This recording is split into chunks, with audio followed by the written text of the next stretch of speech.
ধর্ষণ নিয়ে ডিএমপি কমিশনারের বক্তব্যে প্রধান উপদেষ্টার কার্যালয়ে নিন্দা। বাকি বিক্রিতে হারানো মূলধন, দেনার দায়ে দোকানের বিষ পান। ধর্ষণ চেষ্টার অভিযোগে ব্যবসায়ীকে আটকে রাখে জনতা, উদ্ধার করল পুলিশ।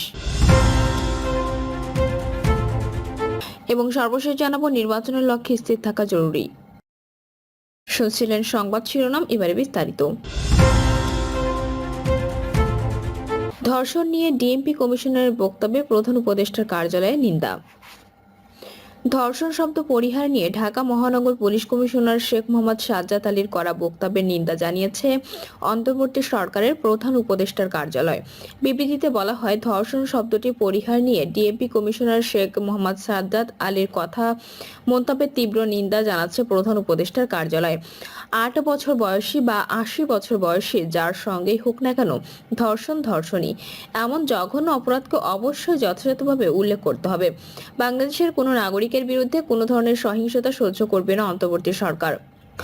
উল্লেখ্য, গতকাল গণপরিবহনে নারীদের নিরাপত্তা নিশ্চিতে হেল্প অ্যাপের উদ্বোধনী অনুষ্ঠানে ডিএমপি কমিশনার বলেন, আমি দুটো শব্দ খুব অপছন্দ করি, এর মধ্যে একটি হলো ধর্ষণ। আপনাদের কাছে অনুরোধ, এটা ব্যবহার করবেন না। আপনারা নারী নির্যাতন বা নিপীড়ন বলবেন। আমাদের আইনেও নারী ও শিশু নির্যাতন বলা হয়েছে। যে শব্দগুলো শুনতে খারাপ লাগে সেগুলো আমরা না বলি। বাকি বিক্রিতে হারান মূলধন, দেনার দায়ে দোকানের বিষ পান। জীবিকার তাগিদে ছোট একটি দোকান নিয়ে ব্যবসা শুরু করেন টিটু সূত্রধর। প্রায় এক যুগ ব্যবসা করতে গিয়ে লোকসান এবং বাকি মিলিয়ে হারান নিজের মূলধন। এরপর ব্যবসা টিকিয়ে রাখতে বিভিন্ন জনের কাছে নিজের দেনা হয়ে পড়েন। তবে পাওনাদারদের চাপ সইতে না পেরে বিষ পান করে আত্মহত্যা করেন এই ব্যবসায়ী। পারিবারিক সূত্রে জানা যায়, বাঁশবাড়িয়া ইউনিয়নের ১ নম্বর ওয়ার্ডের রহমতের পাড়ার স্বপন সূত্রধরের ছেলে টিটু ইউনিটেক্স মিলের সামনে চৌধুরী মার্কেট দোকান নিয়ে ক্ষুদ্র ব্যবসা শুরু করেন ২০১৩ সালে।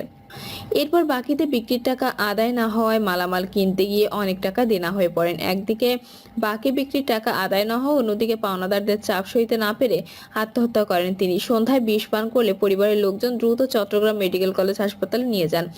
রাত ৮টার দিকে মারা যান টিটু। স্থানীয়রা জানান, পরিচিত বন্ধু বান্ধবের বাকিতে পণ্য দিয়ে দোকানের মূলধন হারিয়ে ফেলেন টিটু। এরপর দোকানে মালামাল তুলতে গিয়ে অনেক দেনা হয়ে যায়। সামনে ঈদ, ফলে পাওনাদাররা টাকা পরিশোধে চাপ দিতে থাকেন। এতে মনোবল হারিয়ে হতাশ হয়ে পড়েন টিটু। এ বিষয়ে সীতাকুণ্ড থানার ভারপ্রাপ্ত কর্মকর্তা মুজিবুর রহমান বলেন, বাঁশবাড়িয়া একজন বিষ পান করার খবর শুনে পুলিশের একটি টিম পাঠানো হয়েছে। তার আগে তাকে চমেক হাসপাতালে নিয়ে যাওয়া হয়। শুনেছি হাসপাতালে মৃত্যু হয়েছে, মরদেহ সেখানে রয়েছে। ধর্ষণ চেষ্টার অভিযোগে ব্যবসায়ীকে আটকে রেখে জনতা, উদ্ধার করল পুলিশ। দুই শিশুকে মোবাইলে পর্ন ভিডিও দেখিয়ে ধর্ষণ চেষ্টার অভিযোগে ফরিদপুর নদীবন্দরে ডক মালিক রেজাউল করিম মুন্সিকে অবরুদ্ধ করে রাখে কয়েকশো মানুষ। প্রায় ১.৫ ঘন্টা অবরুদ্ধ করে রাখার পর পুলিশের সেনাবাহিনীর সদস্যরা এসে ওই ব্যবসায়ীকে উদ্ধার করে থানায় নিয়ে যান। ফরিদপুর কোতোয়ালি থানার ভারপ্রাপ্ত কর্মকর্তা মোহাম্মদ আসাদুজ্জামান জানান, খবর পেয়ে তাৎক্ষণিক পুলিশের কয়েকটি টিম ঘটনাস্থলে যায়, কিন্তু সেখানে শত শত মানুষ উপস্থিত থাকায় সামাল দিয়ে সেনাবাহিনীকে ডাকা হয়। পরে পুলিশ এবং সেনাবাহিনীর সদস্যরা যৌথভাবে পরিস্থিতি সামাল দিয়ে এক দোকানে অবরুদ্ধ করে রাখা ওই ব্যবসায়ীকে উদ্ধার করেন। তবে পুলিশ ও সেনা সদস্যরা আসার আগে উত্তেজিত জনতা অভিযুক্ত ব্যবসায়ীকে মারধর করে। ওই দুই শিশুর পরিবারের সঙ্গে যোগাযোগ করে নিয়ম অনুযায়ী আইনগত ব্যবস্থা নেওয়া হবে বলেও জানান ওসি মোহাম্মদ আসাদুজ্জামান। নির্বাচনের লক্ষ্যে স্থির থাকা জরুরি। জাতীয় নির্বাচনের রোডম্যাপ ঘোষণার দাবি জোরালো হওয়ার পর এর দুটি সময়সীমা বেঁধে দিয়েছিলেন প্রধান উপদেষ্টা অধ্যাপক মোহাম্মদ ইউনূস।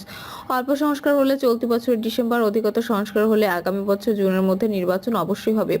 উদ্ভূত পরিস্থিতিতে নির্বাচনের সময় নিয়ে যাদের সংশয় রয়েছে তাদের আস্থা জোগাতেই তিনি এটা করেছিলেন। পরে কোনো এক সাক্ষাৎকারে এমনটা বলেছেন, যত যাই ঘটুক ঘোষিত সময়সীমার বাইরে যাওয়ার কোনো সুযোগ নেই, কেউ যেন ভিন্ন কিছু চিন্তাও না করে।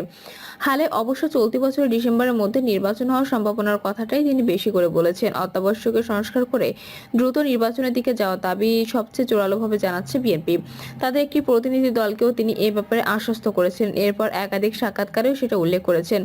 পুনর্গঠিত নির্বাচন কমিশনও ডিসেম্বরের মধ্যে নির্বাচন অনুষ্ঠানের লক্ষ্যে প্রস্তুতি নেওয়ার কথা জানিয়েছেন। জাতীয় নির্বাচনের আগে স্থানীয় সরকার নির্বাচন আয়োজনের দাবি কেউ কেউ তুললেও ইসি জাতীয় নির্বাচনের কথাই বলছে। নবগঠিত জাতীয় নাগরিক পার্টি আবার গণপরিষদ গঠনের জন্য নির্বাচন জরুরি বলে মনে করে। এ প্রশ্নে মাঠে থাকা দলগুলো ঐক্যমত্য নেই। জাতীয় নির্বাচন যে হতেই হবে সে ব্যাপারে বরং ঐক্যমত্য রয়েছে। তবে ডিসেম্বরের মধ্যে হতে হবে কিনা এ প্রশ্নে রাজনৈতিক দলগুলোর অবস্থান ভিন্ন। এনসিপির মুখ্য আহ্বায়ক নাহিদ ইসলাম সম্প্রতি বলেছেন, বিদ্যমান আইন শৃঙ্খলা পরিস্থিতিতে ডিসেম্বরের মধ্যে নির্বাচন করা কঠিন।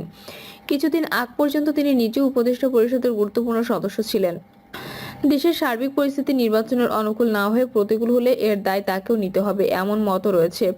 বেড়ে যাওয়া অরাজকতা নিয়ন্ত্রণের নির্বাচনের রোডম্যাপ সুস্পষ্ট করতে হবে, তাতে স্থবির হয়ে পড়া বেসরকারি খাত পাবে দিক নির্দেশনা। গণঅভ্যুত্থানের পর সৃষ্ট পরিস্থিতিতে নতুন বিনিয়োগ হচ্ছে না বলেই চলে। ব্যবসা প্রতিষ্ঠান বন্ধে কর্মহীনতা বাড়ছে, বরং মূল্যস্ফীতি উচ্চ পর্যায়ে। এখান থেকে উত্তরণও দ্রুত নির্বাচন এবং নির্বাচিত সরকার অর্জন প্রয়োজন বলে মত এখন জোরালো।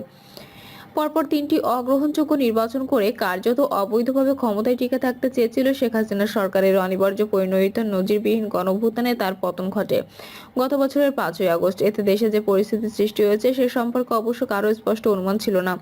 ক্ষমতাচ্যুতদের উপর প্রতিশোধ সহ নানা উপাদান ঘিরে পরিস্থিতি কতটা জটিল হতে পারে তাও ছিল অনেকটা অজানা।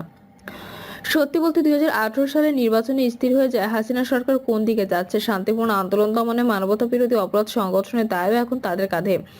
জাতিসংঘ মানবাধিকার কমিশনের প্রতিবেদনে সেটি স্পষ্ট। শেখ হাসিনা সহ অভিযুক্তদের বিচার নিশ্চিত করার দাবি তাই কম জোরালো নয়। গণতান্ত্রিক ব্যবস্থা জোরদার করতে রাষ্ট্র সংস্কারের দাবিও জোরালো। 11 সরকারের সময়ও কিন্তু সংস্কারের ব্যাপারে কম আগ্রহ পরিলক্ষিত হয়নি। সেদিক থেকে দেখলে সংস্কার দাবিটি পুরনো ও অবহেলিত। তা সত্ত্বেও দ্রুত নির্বাচন অনুষ্ঠানের দাবি সামনে এসেছে কেন সেটা কারো অজানা নয়। 11 সরকার যে দৃঢ়তায় দেশ পরিচালনা করতে পেরেছিল, বর্তমান অন্তর্বর্তী সরকার দৃশ্যতই তাতে ব্যর্থ। পরিস্থিতি এখন অনেক বেশি জটিল, তাতেও কোনো সন্দেহ নেই। অর্থবিত্ত আর আঞ্চলিক শক্তির সহায়তায় বলবান পরাজিত পক্ষের কর্মকাণ্ড রয়েছে মাঠে। প্রধান উপদেষ্টা যখন সফররত জাতিসংঘ মহাসচিবের কাছে অপতথ্য মোকাবিলায় সহায়তা চান, তাতেও বোঝা যায় চ্যালেঞ্জটা। তবে পরিস্থিতি জটিল হয়েছে উপদেষ্টা পরিষদ সংস্কার করে এর দক্ষতা এবং রাজনৈতিক নিরপেক্ষতা বাড়ানো হয়নি বলেও। এতে গণঅভ্যুত্থানের নেতৃত্ব থেকে আসা তরুণদের অংশগ্রহণ ও ভূমিকা নিয়ে প্রশ্ন ক্রমে বেড়েছে। পাশাপাশি মাঠে গণঅভ্যুত্থানের অংশগ্রহণকারী দলগুলোর মতভেদ বেড়েছে ক্রমে। তাদের মধ্যে বাড়তে থাকা কাদা ছড়াছড়ি নিয়ে এর মধ্যে গভীর উদ্বেগ জানিয়ে বক্তব্য রেখেছেন সেনাপ্রধান। এর বেশ আগে তিনি 18 মাসের মধ্যে সংস্কার শেষ করে নির্বাচন অনুষ্ঠানের ব্যাপারে সরকারকে সহায়তা করে যাওয়ার দৃঢ় অঙ্গীকারের কথা জানিয়েছিলেন। এখন ডিসেম্বরের মধ্যে নির্বাচন করা গেলে সে বক্তব্যের বাস্তবায়ন ঘটে। প্রধান উপদেষ্টার কথাবার্তা একই ধারায় রয়েছে বলে প্রতীয়মান। সৃষ্ট পরিস্থিতিতে গুরুত্বপূর্ণ এই দুজনের সঙ্গে ভিন্নমত জানিয়ে অন্য কোনো এজেন্ডা সামনে আনা কঠিন। গণঅভ্যুত্থানে হাসিনা সরকারের পতন ঘটেছিল জনমনে পুঞ্জীভূত ক্রোধের কারণে। রাষ্ট্র সংস্কার কার্যক্রম নয়, বরং বিদ্যমান বিধি ব্যবস্থা, বিশেষত গণতন্ত্রের ন্যূনতম শর্ত নির্বাচনী প্রক্রিয়া ধ্বংস করে দেওয়ার কারণে। নির্বাচনের মাধ্যমে ক্ষমতা শান্তিপূর্ণ হস্তান্তর আর ন্যূনতম গণতন্ত্র চর্চা চলতে থাকলেও পরিস্থিতির একটা অবনতি হতো না। শেখ হাসিনা